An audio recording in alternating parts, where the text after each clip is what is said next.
औज़ुबिल्लाहिमिनश्शैतानिर्रजीम बिस्मिल्लाहिर्रहमानिर्रहीम। मैं शैतानुल मरदूद के शर से पनाह मांगती हूँ शुरुल्लाह के नाम से जो बड़ा ही मेहरबान निहायत रहम वाला है। आज का जो हमारा टॉपिक है वो है कंपाउंड। ठीक है, आज हमने ऑल अबाउट कंपाउंड के बारे में पढ़ना है। अगले पेज पे कुछ इतना सा और है और इसके बाद ये जो टॉपिक है ये ख़त्म हो जाता है। तो चलिए हम डिस्कस करते हैं कि कंपाउंड क्या होता है। सबसे पहले है कंपाउंड, हम इसकी देखते हैं डेफिनेशन। कंपाउंड, ठीक है, क्या है? कंपाउंड एक ऐसी शय है जो दो या दो से ज़्यादा एलिमेंट्स के कमियाई तौर पर मिलने से वजूद में आता है। कंपाउंड क्या होता है? दो या दो से ज़्यादा एलिमेंट्स के कमियाई तौर पर मिलने से वजूद में आता है। ठीक है, एलिमेंट्स क्या होते हैं? एटम्स होते हैं, यानी कि एटम्स के मिलने से वजूद में आता है। ठीक है, कमियाई तौर पर मिलने से, यहाँ पर कमियाई तौर पर मिलने से, कमियाई का मतलब क्या है? ठीक है, कमियाई और तभी, ठीक है, ये एक दूसरे के ऑपोजिट होते हैं। ठीक है, कमियाई का मतलब होता है बहुत पेचीदा तरीके से, ठीक है, बहुत पेचीदा तरीके से मिले तो वो क्या होता है? कमियाई होता है। और अगर सिंपल तरीके से कुछ हो, सादा तरीके से हो तो वो तभी होता है। ठीक है, फॉर एग्ज़ाम्पल कि जैसे हम एक हाइड्रोजन गैस है, ठीक है, और ऑक्सीजन है। अगर उसके एटम जो हैं वो बिल्कुल साथ साथ हैं, ठीक है, ये साथ साथ हैं, आपस में कोई रिएक्शन नहीं हो रहा, जस्ट साथ साथ हैं, साथ साथ मिले हुए हैं, जो एटम हैं वो अटैच हैं एक दूसरे से जस्ट, तो वो क्या है? वो तभी तरीके से मिले हुए हैं। अगर वो कमियाई तरीके से मिलेंगे तो हाइड्रोजन और जो ऑक्सीजन है वो क्या होगा? हाइड्रोजन और ऑक्सीजन का आपस में बॉन्ड बन जाएगा। वो एक दूसरे के मतलब इलेक्ट्रॉन्स जो हैं वो एक दूसरे के अंदर जाएंगे। ठीक है, और फिर ये क्या होता है? जब इलेक्ट्रॉन्स अंदर जाते हैं तो ये क्या होता है? ये कमियाई अमल होता है और इसके नतीजे में क्या बन जाता है? पानी। तभी तरीके में क्या होता है? हाइड्रोजन और ऑक्सीजन जस्ट एक दूसरे के साथ साथ होते हैं। जबकि कमियाई तरीके में क्या होता है? कमियाई तरीके में ये होता है कि वो उनसे पानी बन जाता है, हाइड्रोजन और ऑक्सीजन से। तो कमियाई अमल जो होता है वो बहुत पेचीदा होता है। ठीक है, समझ आई है आपको? तो कंपाउंड में क्या होता है? कमियाई तरीके से मिलते हैं, यानी कि इनके जो इलेक्ट्रॉन्स हैं उनका रद्द-बदल होता है। ठीक है, तो वो क्या होता है? यानी कि एटम्स बहुत पेचीदा तरीके से जब मिलते हैं तो उसको क्या कहते हैं? कंपाउंड कहते हैं। क्लियर हो गया? उसके बाद है कंपाउंड की खसूसियात। ठीक है, हमें कैसे पता चलेगा कि ये कंपाउंड है? ठीक है, हम उनकी खसूसियात देखेंगे। अगर ये सारी खसूसियात वही हुई तो हमें पता चल जाएगा ये कंपाउंड है। तो फर्स्ट खसूसियात ये है, इस रिएक्शन के दौरान एलिमेंट्स की अपनी खसूसियात खो जाती हैं और इनसे बनने वाले कंपाउंड की खसूसियात मुख्तलिफ होती हैं। यानी कि हाइड्रोजन और ऑक्सीजन आपस में मिलते हैं ना, ठीक है, और पानी बनता है, तो इसके नतीजे में जब पानी बन जाता है तो हाइड्रोजन और ऑक्सीजन की जो पहले वाली खसूसियात थी, यानी कि पानी बनने से पहले जो हाइड्रोजन की खसूसियात थी और ऑक्सीजन की जो थी वो खो जाती हैं और उनसे बनने वाले कंपाउंड की खसूसियात मुख्तलिफ होती हैं। और उसके बाद जो मतलब जैसे कि पानी बना है उसकी खसूसियात क्या हैं? मुख्तलिफ हैं। ठीक है, समझ आ गई है? क्लियर हो गया? उसके बाद सेकंड खसूसियात, कंपाउंड को उनके तश्कील देने वाले एलिमेंट्स में सादा तभी तरीक़ों में दोबारा नहीं तोड़ा जा सकता।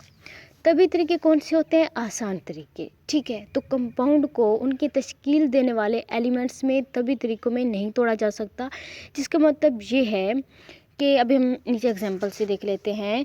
जैसे कि पानी है, पानी किससे बना है? हाइड्रोजन और ऑक्सीजन से। तो आम तभी तरीक़ों से जब मतलब कमियाई अमल हुआ है, पानी बन चुका है, तो आम तभी तरीक़ों से वापस दोबारा हाइड्रोजन और ऑक्सीजन गैस नहीं लाई जा सकती। ठीक है, यानी कि मिसाल के तौर पर यहाँ पे हम देखते हैं हाइड्रोजन और ऑक्सीजन, ठीक है, इनका एक ख़ास तनासब होता है। ये तनासब है, यानी कि जो हाइड्रोजन है वो 8 है, ठीक है, और ऑक्सीजन जो है उसका तनासब क्या है? 1 है। ठीक है, तो फिर क्या बनता है? पानी बन जाता है। ठीक है, क्या बनता है? पानी बन जाता है। यानी कि इनकी निस्बत है, अगर हाइड्रोजन जो है वो उसका निस्बत 16 हो तो ऑक्सीजन क्या होगा? 2 हो जाएगा। इसी तनासब के साथ ये आगे बढ़ते जाएंगे। ठीक है, तो इनका तनासब क्या है? 8% जो है वो हाइड्रोजन होनी चाहिए और 1 ऑक्सीजन। ठीक है, तो फिर क्या होता है? पानी बन जाता है। अब हाइड्रोजन और ऑक्सीजन से क्या हुआ, पानी बन गया। तो आम तभी तरीक़ों से पानी से दोबारा वापस हाइड्रोजन और ऑक्सीजन नहीं लाई जा सकती। ठीक है, एक खसूसियत ये हो गई। ठीक है, क्लियर हो गया। उसके बाद है हमारे पास कंपाउंड की अक़साम। कंपाउंड की 2 अक़साम होती हैं। कौन कौन सी? एक होता है आयोनिक कंपाउंड और दूसरा होता है कोवलेंट कंपाउंड। ठीक है, ये 2 अक़साम हैं। अब हम इनके बारे में देखते हैं। आयोनिक कंपाउंड ये क्या होता है? ठीक है, यहाँ पे आप देख सकते हैं नीचे पिक में, डियाग्राम में। ठीक है, एक एटम है, उसको 2 एटम ने घेरा हुआ है। ठीक है, देख सकते हैं दरमियान में रेड है। ठीक है, क्या है? रेड है।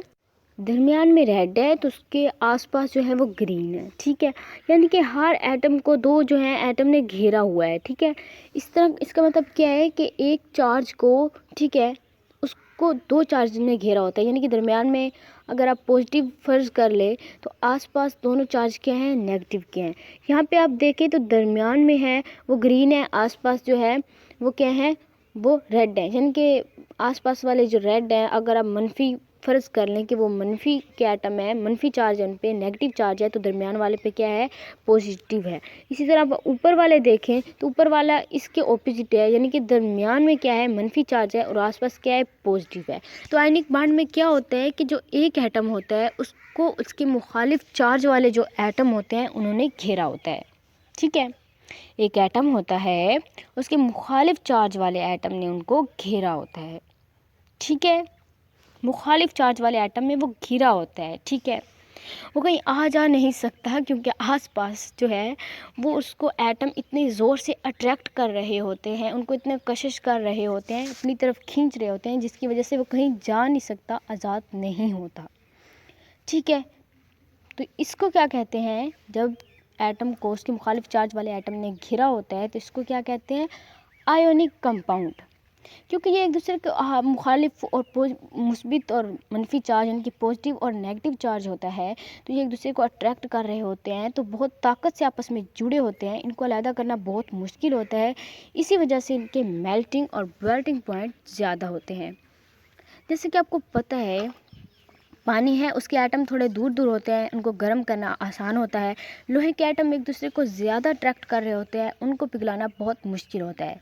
इस तरह जब एटम आपस में ज़्यादा क़ुव्वत से अट्रैक्ट करते हैं तो उनका जो मेल्टिंग और बॉइलिंग पॉइंट, यानी कि उनको गर्म कर कर पिघलाना मुश्किल होता है। ठीक है, मेल्टिंग और बॉइलिंग पॉइंट होता है किसी चीज़ को उसकी फुल हद, आखिरी हद तक गर्म करना। ठीक है, तो ये होता है आयनिक कंपाउंड। दूसरी तरफ है हमारे पास दूसरी, अब यहाँ पे एक और पिक यहाँ पे आप देख सकते हैं। यहाँ पे आप देख सकते हैं दरमियान में जो है मनफी चार्ज है, मैंने दिखा दिया है। ठीक है, और एक तरफ मनफी है, दूसरी तरफ भी मनफी है और एक तरफ पॉजिटिव। तो इस तरह कुछ होता है आयनिक कंपाउंड में। दूसरी तरफ क्या होता है? Covalent compound.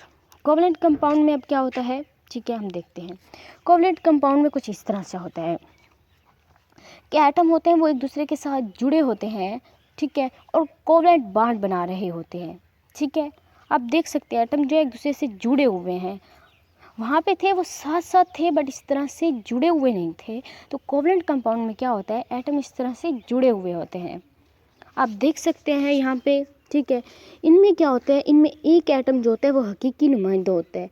यहाँ पे आप देख सकते हैं इसका हकीकी नुमाइंदा जो है वो N है। यहाँ पे आप दरमियान में छोटा सा देख सकते हैं। ठीक है, और ये जो है ये इस तरह से जुड़े हुए होते हैं। ठीक है,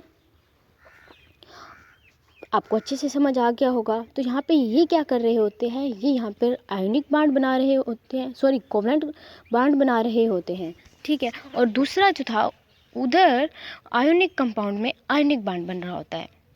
देखिए, कोवलेंट कंपाउंड में जो कोवलेंट बॉन्ड होता है और जो आयोनिक कंपाउंड में आयनिक बॉन्ड होता है, इस पे मैं पहले भी एक मुकम्मल वीडियो बना चुकी हूँ।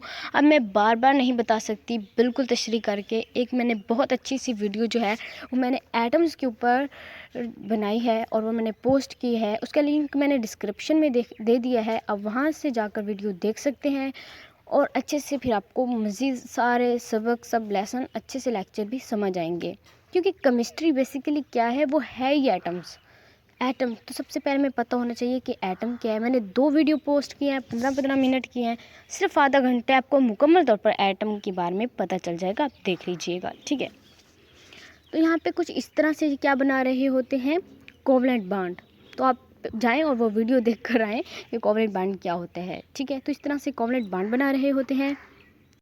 तो इनमें क्या होता है, इनमें जो है वो एक हकीकी नुमाइंदा होता है, ठीक है। आप दरमियान वाला जो एटम देख सकते हैं, ये वाला दरमियान में जो है उसने 3 एटम को अपने अंदर जो है अपने साथ बॉन्ड बनाए हुए हैं।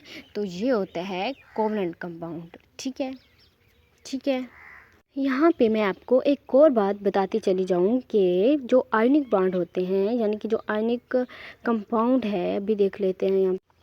आयनिक कंपाउंड के जो केमिकल फार्मूला होते हैं उनको फार्मूला यूनिट्स में ज़ाहिर किया जाता है। आपको समझ नहीं आई होगी इस जुमले की, तो चले इसको भी तशरीह से मैं बयान कर देती हूँ। इतनी ज़्यादा भी तशरीह नहीं कर रही कि आप बोर हो जाए। अच्छा, तो क्या होता है, जैसे कि मैंने बताया है कि एलिमेंट्स को क्या होता है, उनके सैम्बल से ज़ाहिर करते हैं, यानी कि उनके मुखफ़फ़ से ज़ाहिर करते हैं। जैसे कि हाइड्रोजन को H से ज़ाहिर कर देते हैं, नाइट्रोजन को N से ज़ाहिर कर लेते हैं, ठीक है। इस तरह आयोनिक कंपाउंड है, उस कंपाउंड जो है उसको भी मुखफ़फ़ करके ना ज़ाहिर किया जाता है। तो ठीक है, तो इसको क्या कहते हैं, केमिकल फार्मूला। जब हमसे पूछा जाता है कि इसका केमिकल फार्मूला क्या है, यानी कि हमारे पास अगर नाइट्रोजन और हाइड्रोजन 2 गैसेस मिली हैं, ठीक है, तो हमारे पास एक कंपाउंड बना है। तो हमसे किसी ने पूछा है कि ये नाइट्रोजन और ऑक्सीजन मिली है, इनका केमिकल फार्मूला क्या है। तो हमने N लिख देना है नाइट्रोजन का और हाइड्रोजन का H लिख देना है, ठीक है, कि ये इनका केमिकल फार्मूला है, ठीक है। तो इस तरह जो कंपाउंड हैं उनको भी मुखफ़फ़ से ज़ाहिर किया जाता है, उनके सैम्बल से ज़ाहिर किया जाता है, ठीक है।